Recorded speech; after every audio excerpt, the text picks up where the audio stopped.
Gold, trusted gold buyers. మీరు తాకట్టు పెట్టిన బంగారాన్ని విడిపించి ఈ రోజు ఉన్న మార్కెట్ ధరకు కొనబడను.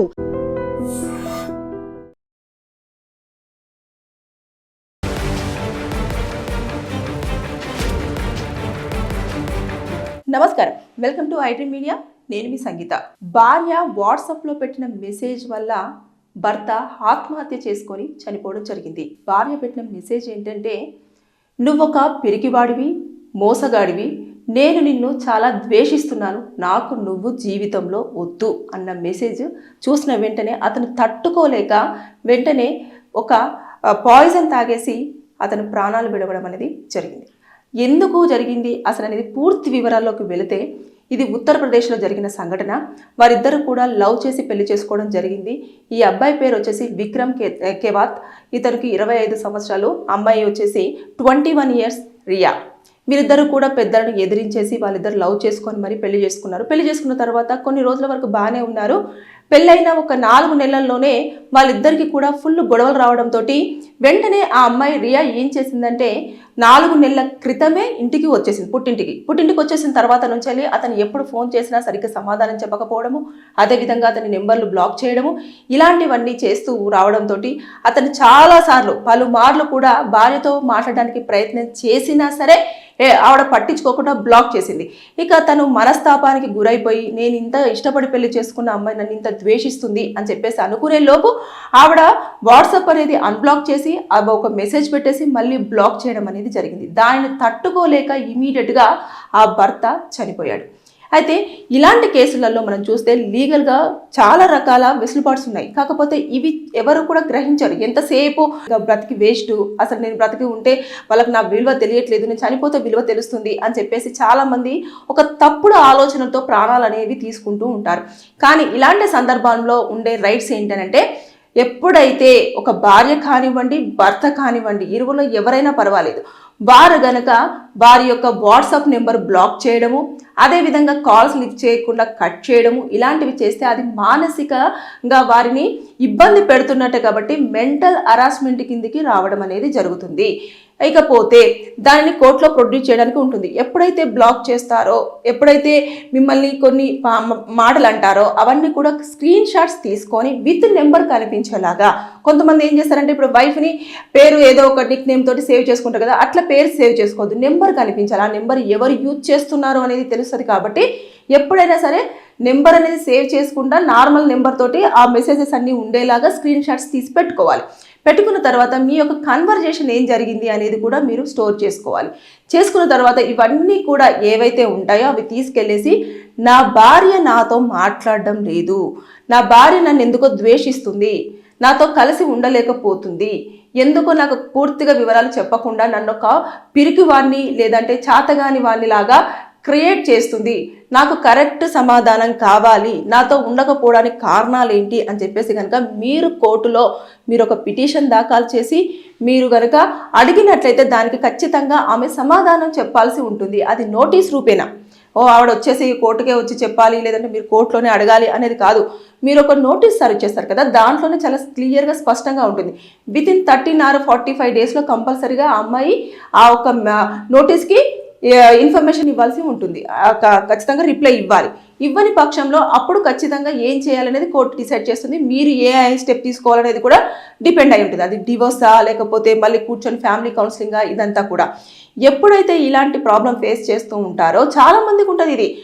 కొన్ని సందర్భాలలో హస్బెండ్ కానీ వైఫ్ కానీ గొడవలు పడ్డారనుకో, పేర్లు మారిపోతూ ఉంటాయి ఫోన్లలో.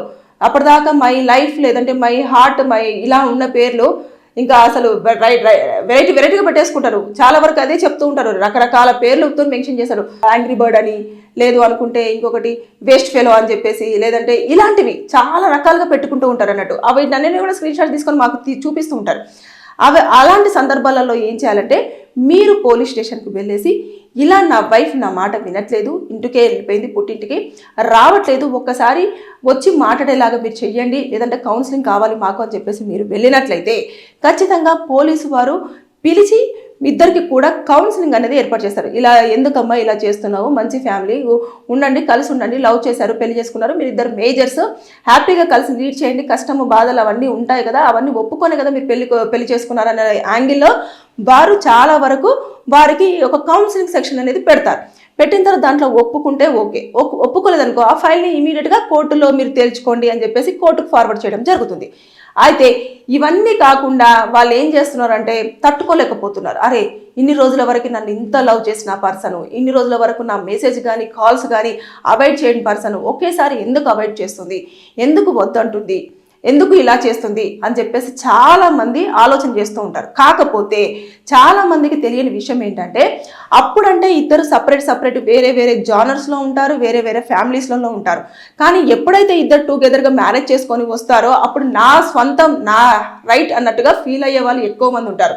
ఇకపోతే అబ్బాయిల ఇంటెన్షన్ ఏముంటుందంటే చాలా వరకు మేము కౌన్సిలింగ్ సెక్షన్లో కూర్చుంటాం కాబట్టి వారు ఏం చేస్తారంటే పెళ్ళైపోయిన తర్వాత అందరి ముందు మేము ఎవరికి కూడా వేలు వెత్తి చూపించకుండా, ఎవరు మమ్మల్ని కించపరిచేలాగా మాట్లాడకుండా ఉండాలని కొంతమంది బాయ్స్ ఏం చేస్తారు, చాలా బాధ్యతగా వ్యవహరించాలన్న ప్రయత్నంలో వైఫే కదా ఉంటుంది, నన్ను అర్థం చేసుకుంటుంది, నన్ను అర్థం చేసుకుని నా లైఫ్లోకి వచ్చింది కదా అని చెప్పేసి గొడవలకు పోరు, ఆర్గ్యుమెంట్స్కి చేసుకోరు.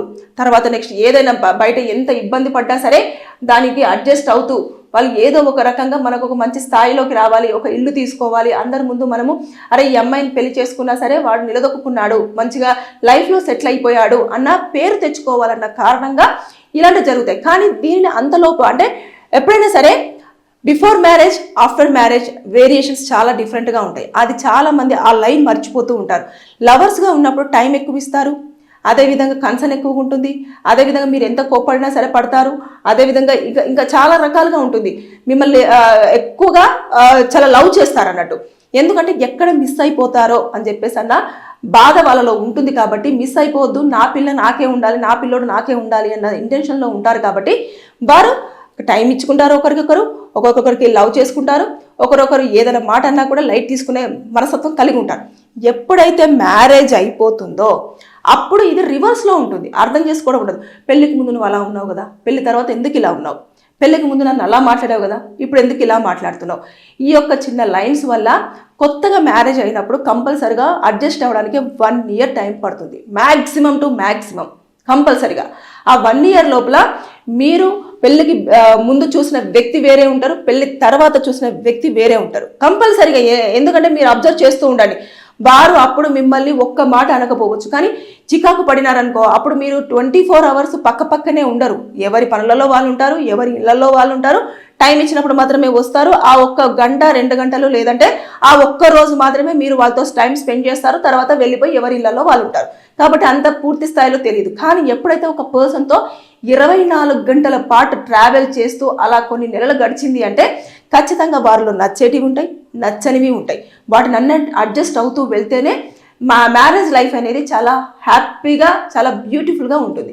కానీ ఇదేం అర్థం చేసుకోకుండా తక్కువ సమయంలోనే విడిపోవాలి అన్న ధోరణికి రావడం జరుగుతుంది. ఎందుకంటే లవ్ మ్యారేజ్ చేసుకుంటున్న వారి విషయాలలో ఇంకా ఎక్కువ ముందు ఇలా ఉన్నావు, ముందు అలా ఉన్నావు అని చెప్పేసి, నువ్వు నాకు నచ్చట్లేదని చెప్పేసి, ఇప్పుడు ఉత్తరప్రదేశ్లో ఎలా అయితే జరిగిందో అలాంటి ఇన్సిడెంట్స్ ఇక్కడ కూడా చాలా డిస్ట్రిక్ట్స్లలో, చాలా స్టేట్స్లలో కూడా జరుగుతుంటాయి. పుట్టింటికి వెళ్ళంగానే మేము చెప్పాంగా, మీకు సెట్ అవ్వడం చెప్పాంగా, ఎందుకు చేసుకున్నావు, వాడు అలాంటోడే, అందుకే మేము వద్దని చెప్పాము, మనం విడాకులు ఇచ్చేద్దాము, ఇలాంటివన్నీ కూడా ఇంట్లో నుంచి వచ్చే సమాధానాలు ఉంటాయి.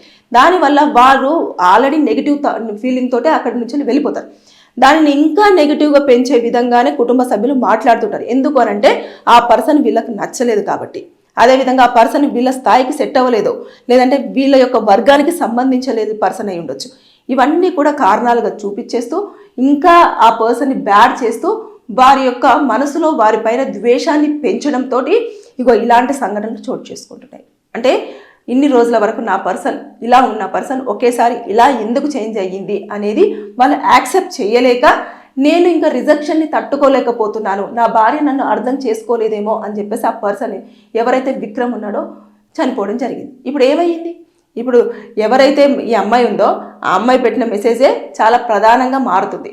ఖచ్చితంగా. ఎందుకంటే అది ఆ అబ్బాయిని సూసైడ్ చేసుకునేలాగా ప్రేరేపించిన దాని కిందనే క్యాల్కులేట్ అవుతుంది కాబట్టి ఈ అమ్మాయి ఇండైరెక్ట్గా అతను ఆత్మహత్య చేసుకోవడానికి ప్రేరేపించింది కాబట్టి ఈవిడను పనిష్మెంట్ చేస్తూ ఈవిడని కార్నర్ చేస్తూనే ఆవిడని అరెస్ట్ చేయడం జరుగుతుంది. ఈ యొక్క విషయంలో ఎవరెవరు ఇన్వాల్వ్ అయ్యారో వాళ్ళందరినీ కూడా చూస్తారు. తర్వాత నెక్స్ట్ ఆ అమ్మాయిని ఫస్ట్ పిలవడం జరుగుతుంది. గొడవలు దేనికి కారణమయ్యాయి, ఎందుకు కారణమయ్యాయి, పెళ్లి చేసుకున్నప్పుడు ఎలా ఉన్నారు, పెళ్లి సమయంలో ఎవరెవరు వచ్చారు, ఇవన్నీ కూడా పూర్తి స్థాయిలో తెలుసుకున్న తర్వాత ఆవిడ మీద సెక్షన్స్ అట్రాక్ట్ చేస్తారు. మినిమం ఎంత లేదన్నా కూడా 5 సంవత్సరాల వరకు ఆవిడ జైలు శిక్ష విధించే అవకాశాలు ఉంటాయి. దాంతోపాటు ఆవిడకి ఇంకా ఏదైనా పనిష్మెంట్స్ కూడా ఉండే ఛాన్సెస్ ఉంటాయి. ఎందుకంటే మానసికంగా ఈ 4 నెలల పాటు అతన్ని ఇంకా తీవ్రంగా ఏమైనా హింసించిందా, మాటలతో కానివ్వండి, అంటే భర్తను ఎప్పుడైనా సరే అందరి ముందట డీగ్రేడ్ చేస్తూ అంటే తక్కువ చేస్తూ మాట్లాడే ధోరణి ఎప్పుడు కూడా ఉండకూడదు. అది కూడా నేరంగానే పరిగణించబడుతుంది. ఇకపోతే అతని యొక్క జాబ్ విషయంలో కానివ్వండి, అతను ఆటో డ్రైవర్ కాబట్టి జాబ్ విషయంలో కానివ్వండి, లేదు అనుకుంటే అతని యొక్క కుటుంబ నేపథ్యంలో కానివ్వండి, లేదు ఇంకా ఏ రకమైన దానిలో ఆయన ఏమన్నా ఇంకా మానసికంగా కృంగదీసిందా, ఇలాంటివన్నీ కూడా పోలీసులు ఎంక్వైరీలో పూర్తి స్థాయిలో కూడా ఇన్ఫర్మేషన్ తీసుకుంటారు. తీసుకున్న తర్వాతనే ఆవిడ పైన ఇప్పుడు ప్రస్తుతానికైతే ఎఫ్ఐఆర్ చేస్తారు. చేసిన తర్వాత ఉన్న ఇన్ఫర్మేషన్ బట్టేసి తర్వాత నెక్స్ట్ ఈ మెసేజెస్, చాట్స్, కాల్స్, కన్వర్జేషన్ ఏంటి ఇవన్నీ కూడా బయటకు వస్తాయి. వచ్చిన తర్వాత అప్పుడు పనిష్మెంట్ ఏ విధంగా ఉంటుంది, ఎలా ఉంటుంది అనేది అక్కడ డిసైడ్ చేయడం అనేది జరుగుతుంది. ముందైతే వాళ్ళు తీసుకెళ్తారు, రిమైండ్ చేయడం అయితే పక్కా ఉండే ఛాన్సెస్ అయితే ఉన్నాయి. రీజన్ ఏంటంటే లాస్ట్ మెసేజ్ ఈమె దగ్గర నుంచే వెళ్ళింది. భార్య అలా ఒక భర్తని నాకు నువ్వు వద్దు, నువ్వు ఒక మోసగాడివి, నేను నిన్ను చాలా అసహించుకొని ద్వేషిస్తున్నాను అంటే తట్టుకోలేని సిచ్యువేషన్లో ఆ అబ్బాయి ఉన్నాడు కాబట్టి ఇమీడియట్గా లైఫ్ని క్విట్ చేయడం అనేది జరిగింది. ఏదేమైనా సరే కానీ భార్యాభర్తల మధ్యలో ఖచ్చితంగా అండర్స్టాండింగ్ అనేది మస్ట్. అర్థం చేసుకోవడానికి చాలా టైం పడుతుంది. ఒకసారి అర్థమయ్యే వాళ్ళు కొంతసార్లు అర్థం కారు. కాబట్టి అర్థం చేసుకునే ప్రయత్నంలోనే ఉండండి తప్పించి అర్థం కావట్లేదని చెప్పేసి దూరం వెళ్ళిపోయి వారికి ఒంటరితనాన్ని మిగిల్చేసి ఇలా చనిపోయేంత వరకు దారి తీసే విధంగా మీరు ప్రేరేపించకూడదు అనేది నేను ఈ వీడియోలో మిమ్మల్ని అందరినీ కొంతమంది ఎవరైతే భార్యల్ని భర్తలు అర్థం చేసుకోవట్లేదో వారి కోసం మాత్రమే ఈ వీడియోలో చెప్పడం జరుగుతుంది. Thank you. And for more videos, Please subscribe to iDream. Please subscribe to iDream. Please subscribe iDream. And please subscribe to iDream. For more videos, subscribe to iDream. please like, share and subscribe to the channel. Congratulations, iDream. subscribe to iDream. Subscribe to iDream. So subscribe to iDream Media. iDream team అందరికి huge congratulations. Please subscribe iDream Media. Please subscribe to iDream. Subscribe iDream. Please subscribe to iDream. iDream అంటే నా కళల ఛానల్ను subscribe చేసుకున్న నోరు తిరుగుతలేదు. మీరైతే గంట గుర్తు కొట్టండి. For more such videos, please subscribe to iDream.